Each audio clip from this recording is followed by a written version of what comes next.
இங்கிலீஷ்ல பேசலாங்கிற நிகழ்ச்சியில நம்ம எளிமையான முறையில அன்றாடம் நாம் பயன்படுத்தக்கூடிய வாக்கியங்களை எப்படி அமைப்பது அப்படிங்கிறத பத்தி பார்த்துட்டு வரோம்.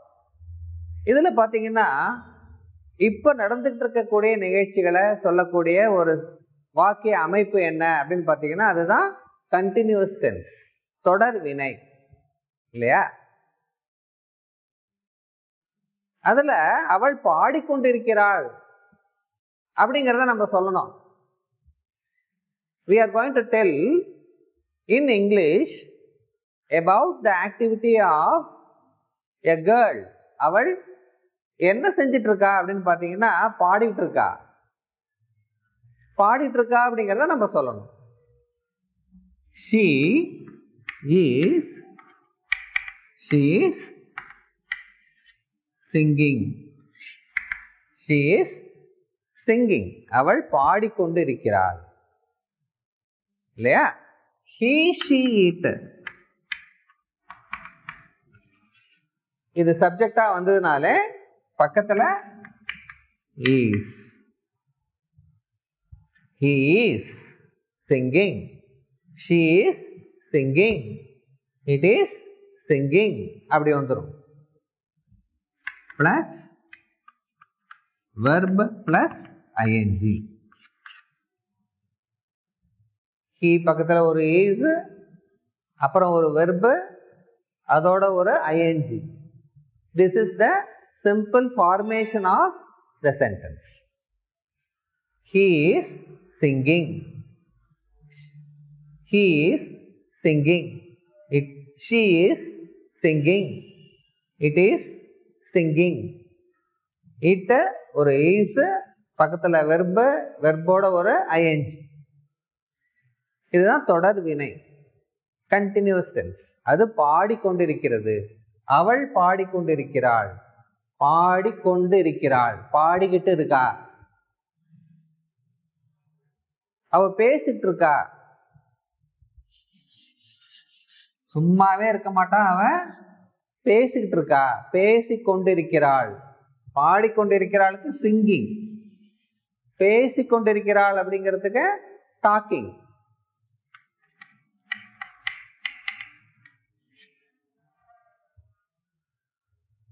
அவள் விளையாடி கொண்டிருக்கிறாள். அவள் விளையாடிட்டு இருக்கா. She is playing.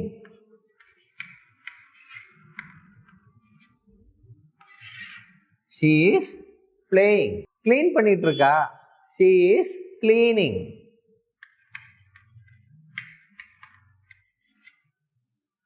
She is cleaning. அவ பேசிட்டு இருக்கா, அவ விளையாடிட்டு இருக்கா, அவ கிளீன் பண்ணிட்டு இருக்கா இல்லையா? She is talking. அவள் பேசிக்கொண்டிருக்கிறாள். She is playing. அவள் விளையாடிட்டு இருக்கா. She is cleaning. அவள் சுத்தம் செய்து கொண்டிருக்கிறாள். எல்லாமே பார்த்தீங்கன்னா கொண்டிருக்கிறது, கொண்டிருக்கிறாள், கொண்டிருக்கிறான், பாடிக்கொண்டிருக்கிறாள், சிங்கிங், விளையாடி கொண்டிருக்கிறாள். She is playing. சுத்தம் செய்து கொண்டிருக்கிறாள். She is cleaning. அவன் ஓடிக்கொண்டிருக்கிறான், ஓடிட்டு இருக்கான், ஓடுறான் ஓடுறான் ஓடிக்கொண்டே இருக்கிறான் சொல்றோம் இல்லையா? அவன் he is ஓடிக்கொண்டிருக்கிறான். ரன், மெயின் வெர்ப் என்ன? Run. RUNNING. He is running. அவன் ஓடிக்கொண்டிருக்கிறான். ஓடினான் அப்படிங்கிறது ran, past tense. ஓடினான் அப்படிங்கிறது past tense, ran. இது பார்த்தீங்கன்னா ஓடிக்கொண்டிருக்கிறான். நேருக்கு நேரம் பார்க்குறீங்க, அவன் அப்படியே ஓடுறது தெரியுறது. அப்படியே கரெக்டாக நீங்கள் அந்த சீன் அப்படியே நீங்கள் சொல்றீங்க.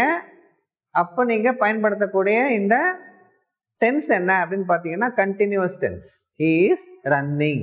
அவன் ஓடிக்கொண்டிருக்கிறான், குடித்து கொண்டிருக்கிறான். He is drinking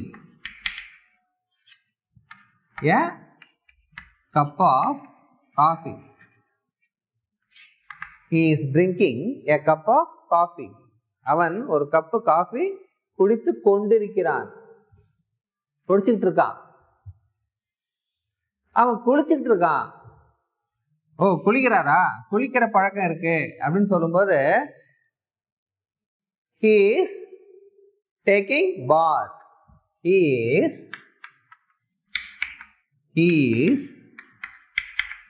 taking bath. தம்பி, அவன் என்னப்பா பண்ணிட்டு இருக்கான்? அவன் குளிச்சுட்டு இருக்கான் சொல்றான் இல்லையா? அவன் குளிச்சுட்டு இருக்கான். குளிச்சுட்டு இருக்கான் அப்படிங்கறத குளித்து கொண்டு இருக்கிறான். அதான் இது he is taking bath. Taking அப்படிங்கும்போது எடுக்கிறது அப்படிங்கிற மீனிங் இருக்கு இல்லையா? நீங்க அந்த மாதிரி நீங்க மீனிங்கை பயன்படுத்திக்க கூடாது. he is taking bath அப்படின்னா அவன் குளித்து கொண்டிருக்கிறான். குளிக்கிறத எடுக்கிறான் அப்படின்னு சொல்லக்கூடாது. நீங்க எப்படி இதை புரிஞ்சுக்கணும் அப்படின்னு பாத்தீங்கன்னா, அவன் குளித்துக் கொண்டு இருக்கிறான்.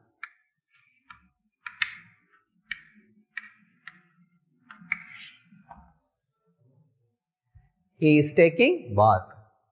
அவன் குளித்துக் கொண்டு இருக்கிறான். நான் அவனை கூப்பிட போறேன்.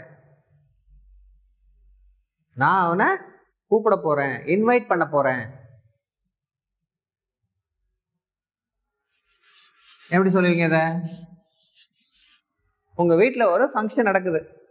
அந்த ஃபங்க்ஷனுக்கு நீங்க அவனை இன்வைட் பண்ண போறீங்க. இன்வைட் பண்ணலாம்னு இருக்கீங்க. I am inviting him. I am inviting him. நான் அவனை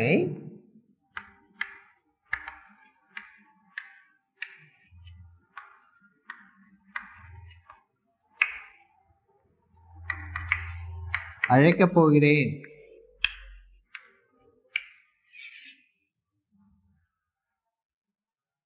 I am inviting him. அழைக்கலாம் என்று இருக்கிறேன். அழைக்கப் போகிறேன். நான் அவனை கூப்பிட போறேன், கூப்பிடலான்னு இருக்கேன், கூப்பிட்டு கொண்டு இருக்கிறேன் அப்படின்னு சொல்லக்கூடாது.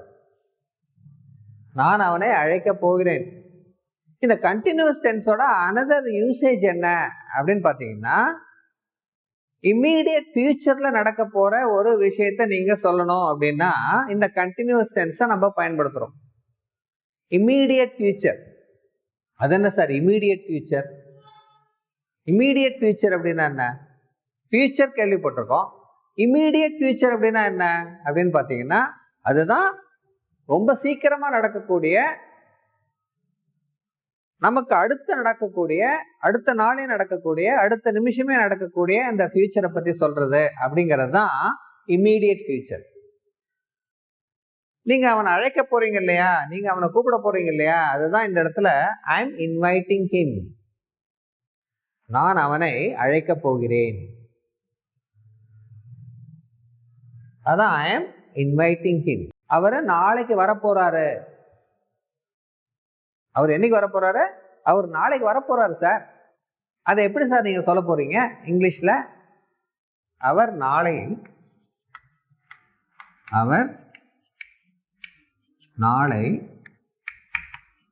வரப்போகிறார்.